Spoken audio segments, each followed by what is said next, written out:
Surrey Police have said that low justice rates in the county are the fault of an inexperienced police force, among other factors, and is why so few victims are seeing justice.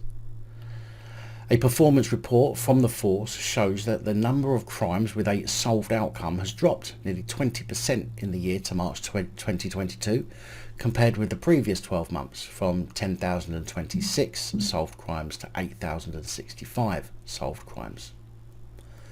Surrey Police Chief Constable said at a Police and Crime Commissioner meeting on Monday that the force was working to improve the rate, including by creating new teams to deal with specific crimes, and there were signs of progress.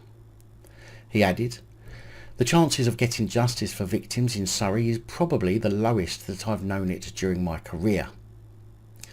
He said the force was still recruiting at a really high rate, with more than 460 new officers having joined in the last 2 years and another 260 plus in the next 12 months. "All of that is really going to help," he said, "but of course it takes time to get the skills and the training up. We're investing heavily in that too." Introducing the issues, Police and Crime Commissioner Lisa Townend recognised that the low solve rate for crime was very much a national problem, but said the rate was quite stark in the report. Surrey Police define a solved outcome as a notifiable offence with either a charge, caution, community resolution or TIC taken into consideration. The report said most crime types have seen a reduction in solved outcomes over the last 12 months compared to the year before, with violent crime seeing one of the biggest drops with 600 fewer cases solved. It added that the force's performance broadly tracked the national position. Deputy Chief Constable Kemp confirmed a lot of inexperienced and new officers was impacting on the low rate of solving crimes, but said Surrey is the 4th safest county in the country. He said secondments for new recruits should give them more confidence and understanding in solving crimes, and said he was really confident the force would start to see improvements. Now, I'm not sure that Kemp's confidence is shared throughout the county. After all, who can we put our faith in to uphold and enforce the law if the police aren't doing it properly after nearly 2 centuries? Now, with crimes in Surrey with a solved outcome falling by 20% and the police either failing to turn up to a crime or turning up to a crime way too late, it might come as a surprise that Surrey Police have said they'll be getting rid of police cars because they're not doing enough miles in order to go towards saving nearly £17 million over the next 4 years.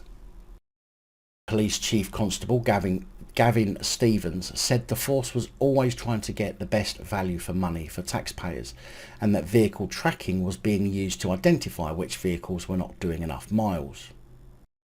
At the same Police and Crime Commissioner meeting, as he was questioned about failing solved crime rates, Chief Constable Stevens and Deputy Chief Constable Kemp were asked about the number of police cars parked up outside the shopping centre in Woking. Chief Constable Stevens said at the meeting on Monday, May the 16th, "We are going to have to make savings at Surrey Police over the coming years, quite some significant savings.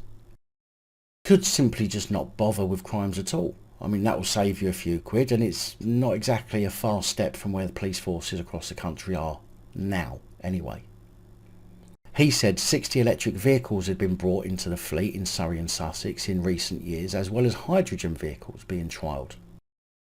"We do look that we're spending money wisely," he said.